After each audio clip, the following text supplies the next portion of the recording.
नमस्कार विद्यार्थियों, आज का पाठ है वचन। पिछले दो पाठों में हमने संज्ञा के रूपांतर लिंग की चर्चा की। आज के इस पाठ में हम बात करेंगे वचन की। संज्ञा की संख्या का बोध कराने वाले शब्दों को वचन कहते हैं। इसके दो प्रकार होते हैं, एक वचन और बहुवचन। वचन के कारण संज्ञा में दो तरह से परिवर्तन होते हैं, विभक्ति सहित और विभक्ति रहित। आज के इस पाठ में हम वचन के कारण संज्ञा के विभक्ति सहित परिवर्तन की बात करेंगे।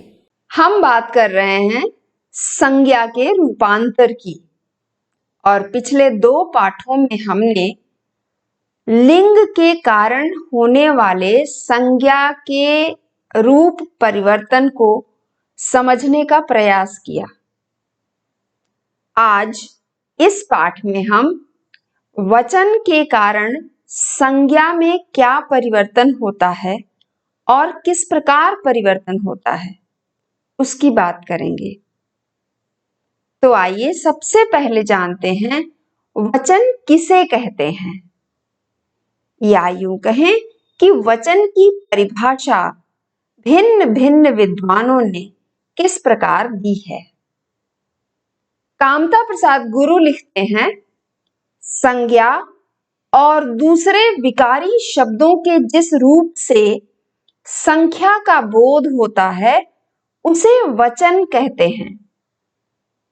और वासुदेव नंदन प्रसाद लिखते हैं, संज्ञा, सर्वनाम, विशेषण और क्रिया के जिस रूप से संख्या का बोध हो उसे वचन कहते हैं।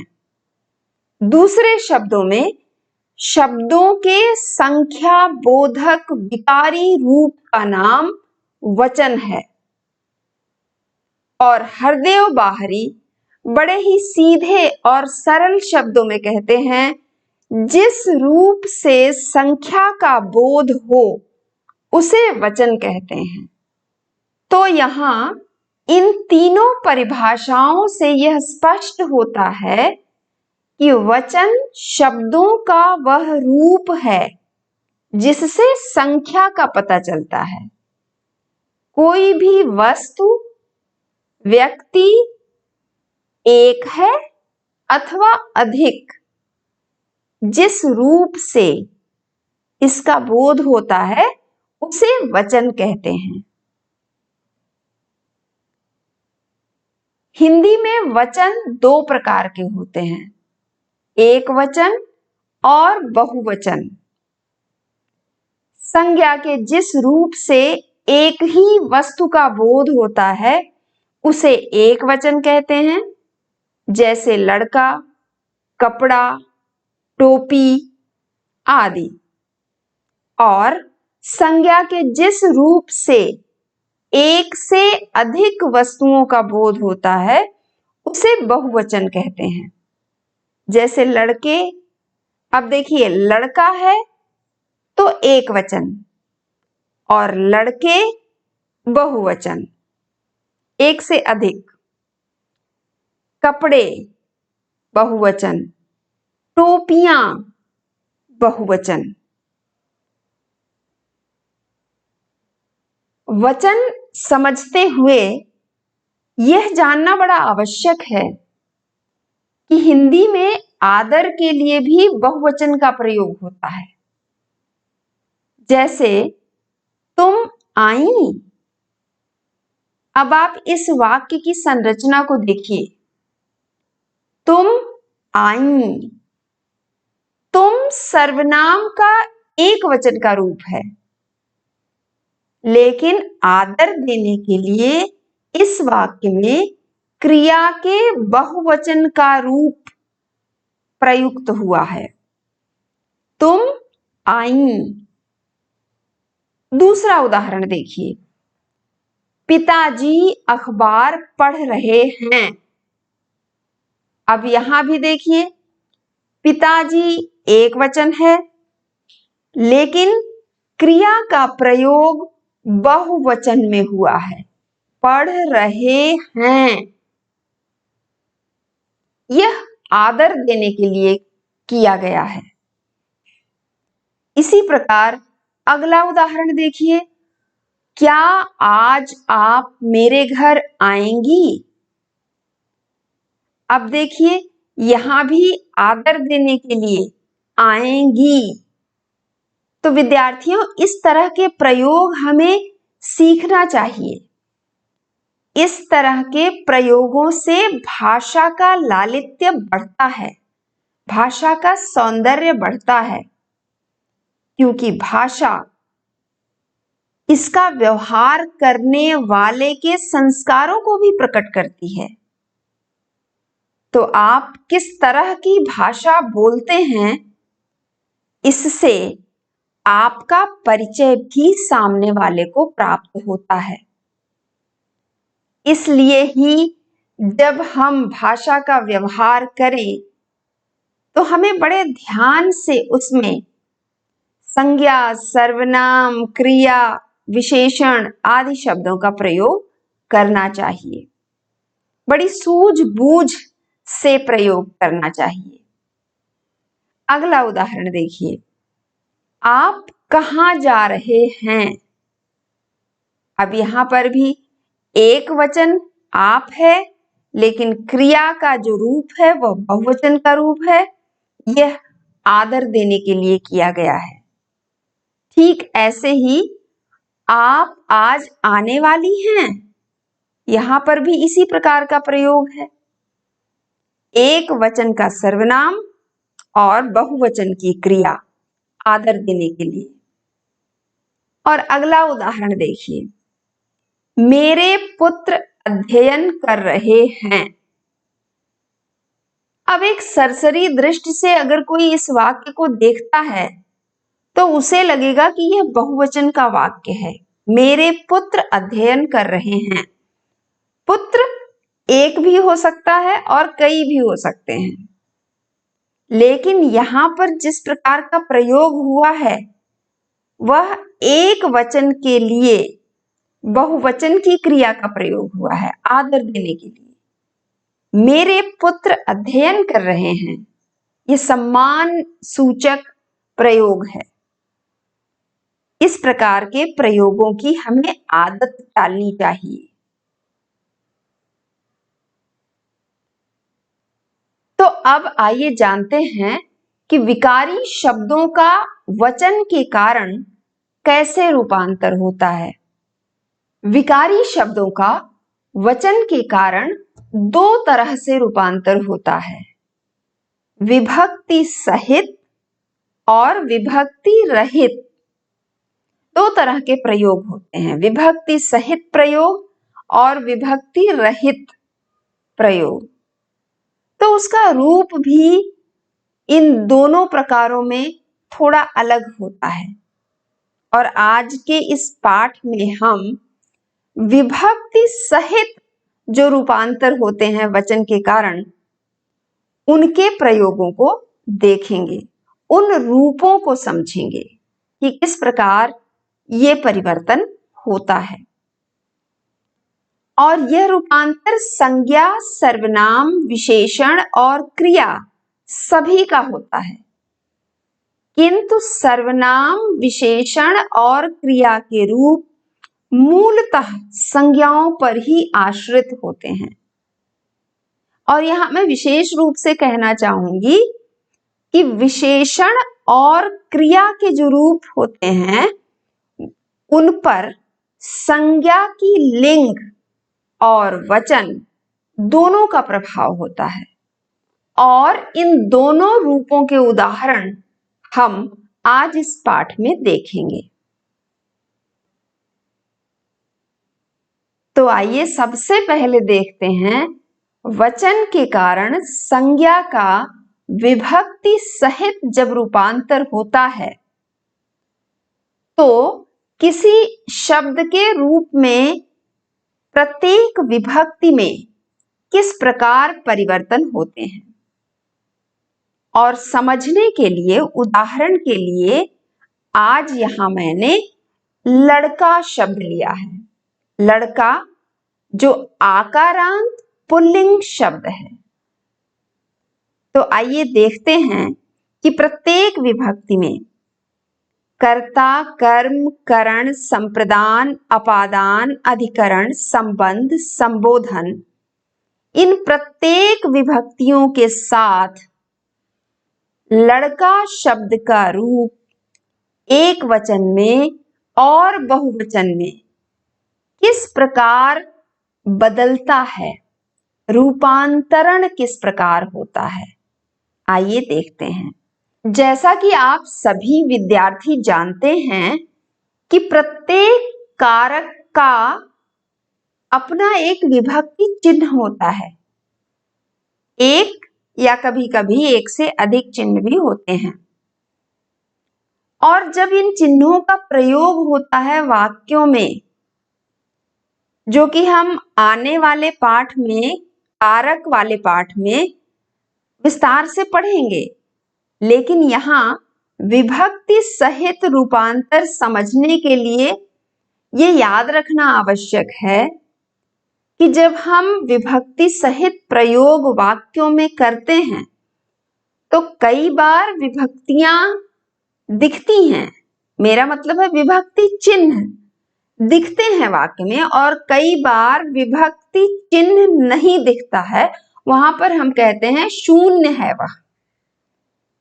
जैसे लड़के ने रोटी खाई, तो यहां पर ने जो कर्ता कारक की विभक्ति है वह प्रकट रूप से दिख रही है। लेकिन यदि हम कहें लड़का जा रहा है, तो यहां पर विभक्ति चिन्ह नहीं दिख रहा है, अर्थात शून्य है। या लड़का गया, यहां भी शून्य है। तो विभक्ति चिन्हों के जो प्रयोग होते हैं, विभक्तियों के जो प्रयोग होते हैं, वे क्रिया के कालों के आधार पर कभी विभक्ति चिन्ह दिखते हैं और कभी शून्य होता है, अर्थात वहां विभक्ति चिन्ह दिखता नहीं है। कारक तो होता है, कर्ता है, कर्म है, करण है, लेकिन उनके जो चिन्ह हैं वे नहीं दिखते हैं।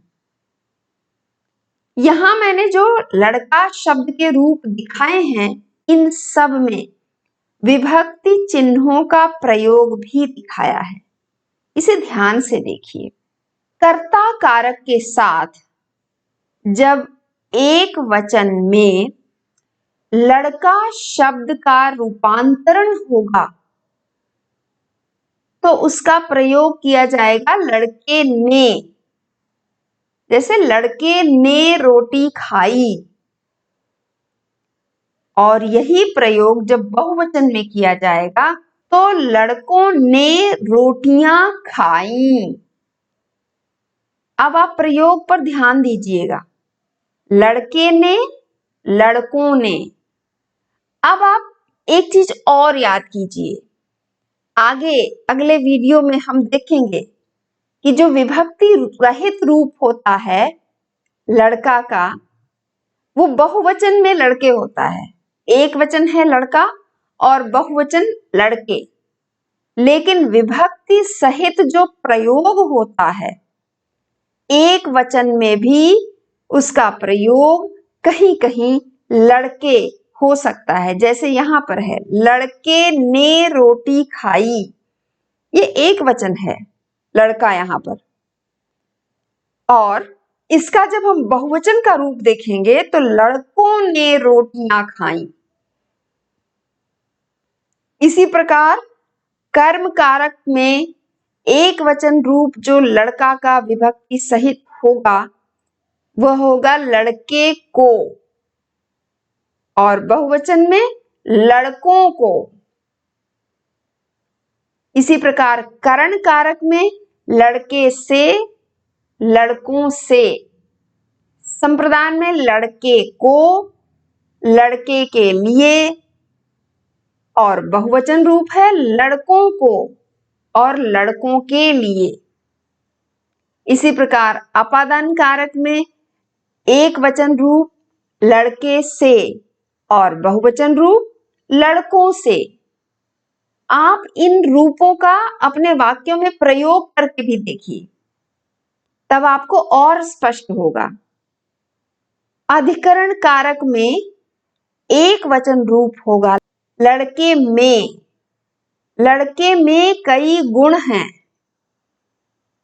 और बहुवचन रूप लड़कों में। लड़कों में अनेक गुण हैं। इसी प्रकार संबंध कारक देखिए, लड़के का या लड़के के या लड़के की। उदाहरण हो सकता है लड़के का घर, लड़के के भाई या लड़के की मां। और बहुवचन लड़कों का, लड़कों के और लड़कों की। संबोधन कारक का एक वचन का रूप होगा हे लड़के। हे लड़के इधर आओ। और बहुवचन रूप होगा हे लड़कों। विद्यार्थियों यह भी ध्यान दीजिए, कर्ता कारक में जब हमने लड़का शब्द का बहुवचन रूप यहां देखा तो वहां है लड़कों, लेकिन संबोधन में बहुवचन रूप में भी लड़कों होगा, लड़कों नहीं। क्योंकि संबोधन जब हम करते हैं तब वहां पर अनुस्वार का प्रयोग नहीं करते। यह भेद याद रहना चाहिए। आइए एक सर्वनाम शब्द का रूप भी देख लेते हैं। वचन के कारण सर्वनाम का जो विभक्ति सहित रूपांतर होता है वो किस प्रकार होता है। तो उदाहरण देखिए, आपके स्क्रीन पर जो तालिका दिखाई गई है उसमें देखिए मैं शब्द का रूप यहां पर दिखाया गया है। प्रत्येक विभक्ति में मैं शब्द का रूप एक वचन में क्या होता है और बहुवचन में क्या होता है। देखिए कर्ता कारक है, एक वचन का रूप होगा मैंने और बहुवचन हमने। कर्म कारक है तो एक वचन का रूप होगा मुझे या मुझको और बहुवचन का रूप होगा हमें, हमको। करण कारक में एक वचन का रूप होगा मुझसे और बहुवचन का रूप होगा हमसे। संप्रदान कारक में मुझको या मेरे लिए एक वचन का रूप है ये, और हमको या हमारे लिए ये बहुवचन का रूप है। अपादान कारक में एक वचन का रूप है मुझसे और बहुवचन का रूप है हमसे। उन्होंने हमसे विदा ली। अपादान कारक जैसा कि आप जानते हैं अलग होने के अर्थ में इसका प्रयोग होता है, तो हमसे विदा ली। और अधिकरण कारक में एक वचन का रूप है मुझ में और बहुवचन का रूप है हम में। इसी प्रकार संबंध कारक में एक वचन का रूप है मेरा, मेरे या मेरी और बहुवचन का रूप है हमारा, हमारे या हमारी। और यहां जैसा कि आप देख पा रहे हैं संबोधन कारक का उदाहरण मैंने नहीं दिया है क्योंकि स्पष्ट है सर्वनाम शब्द का संबोधन नहीं हो सकता। ऐसा नहीं कहा जा सकता हे मैं, इसीलिए मैंने यहां पर संबोधन कारक का रूप सर्वनाम शब्द के लिए नहीं दिखाया है। अब आइए देखते हैं वचन के कारण विशेषण का रूपांतर कैसे होता है। यहां पर उदाहरण लिया है एक स्त्रीलिंग का। स्त्रीलिंग शब्द है, वाक्य है, और उसमें देखिए एक वचन और बहुवचन में क्या कुछ परिवर्तन हो रहा है। एक वचन का रूप है वह अच्छी लड़की है। अब यहाँ पर देखिए अच्छी विशेषण है, इसीलिए इसे लाल रंग से दिखाया गया है।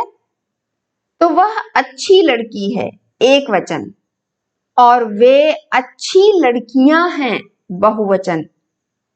यहां देखिए स्त्रीलिंग शब्द के साथ जिस विशेषण का प्रयोग हुआ है वहां एक वचन और बहुवचन में कोई परिवर्तन नहीं होता। तो आइए देखते हैं क्या पुल्लिंग शब्द में कोई परिवर्तन होता है। देखिए यहां पर ये पुल्लिंग का उदाहरण है और एक वचन और बहुवचन दोनों रूपों का उदाहरण यहां दिखाया गया है। वह अच्छा लड़का है, अच्छा लड़का एक वचन रूप, और वे अच्छे लड़के हैं, अच्छे लड़के बहुवचन रूप। अब यहां पर आप देखिए पुल्लिंग शब्द के साथ विशेषण का एक वचन में जो रूप होता है बहुवचन में उसमें थोड़ा विकार आता है और उसका रूप बदल जाता है। अच्छा लड़का, अच्छे लड़के। तो इस प्रकार हम देख सकते हैं कि स्त्रीलिंग में एक वचन और बहुवचन दोनों ही रूप समान होते हैं, लेकिन पुल्लिंग में एक वचन और बहुवचन के रूप समान नहीं होते, उनमें अंतर होता है। अब देखते हैं वचन के कारण क्रिया का रूपांतर किस प्रकार होता है। तो एक वचन में पुल्लिंग शब्द के साथ क्रिया का प्रयोग कुछ इस प्रकार होता है। लड़का जा रहा है, एक वचन की क्रिया, और लड़की जा रही है, यह भी एक वचन है और एक वचन की क्रिया का प्रयोग हुआ है। पुल्लिंग और स्त्रीलिंग के कारण अर्थात लिंग के कारण जो विकार उत्पन्न हो रहा है क्रिया में, सिर्फ यहां पर वही विकार परिलक्षित हो रहा है। लड़का जा रहा है और लड़की जा रही है। तो ये जो परिवर्तन दिख रहा है, ये जो भेद दिख रहा है, ये लिंग के कारण है। वचन एक वचन का ही है दोनों में।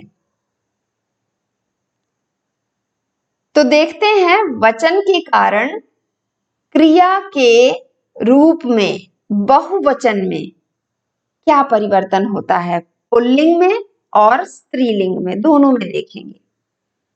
तो बहुवचन का रूप पुल्लिंग का है, लड़के जा रहे हैं। अभी पीछे आपने देखा एक वचन का रूप था लड़का जा रहा है, तो क्रिया थी रहा है, लेकिन यहां बहुवचन है तो क्रिया का प्रयोग देखिए किस प्रकार हुआ है, लड़के जा रहे हैं, रहे हैं। ये बहुत आवश्यक है कि कहां पर अनुस्वार है और कहां पर नहीं है, और इसका इसी प्रकार प्रयोग करना चाहिए, तभी शुद्ध भाषा का व्यवहार हम कर सकेंगे। और स्त्रीलिंग रूप देखिए, लड़कियां जा रही हैं। अभी आपने पीछे देखा था एक वचन का रूप स्त्रीलिंग में लड़की जा रही है, वहां पर है रही है, और बहुवचन के रूप में रही हैं। तो यहां पर सिर्फ अनुस्वार का भेद है, लेकिन पुल्लिंग में लड़का जा रहा है एक वचन और लड़के जा रहे हैं बहुवचन। तो इन रूपों को हमें समझना चाहिए। वचन के कारण संज्ञा का विभक्ति रहित जो रूपांतर होता है उसकी बात मैं अगले सप्ताह करूंगी, अवश्य देखिएगा।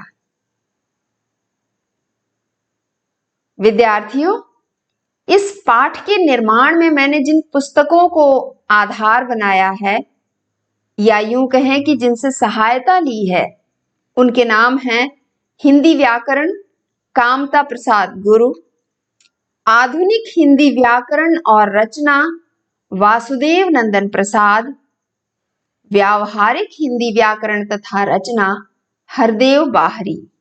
मुझे विश्वास है कि आज के इस पाठ से आपको संज्ञा के विभक्ति सहित वचन परिवर्तन को समझने में अवश्य मदद मिलेगी।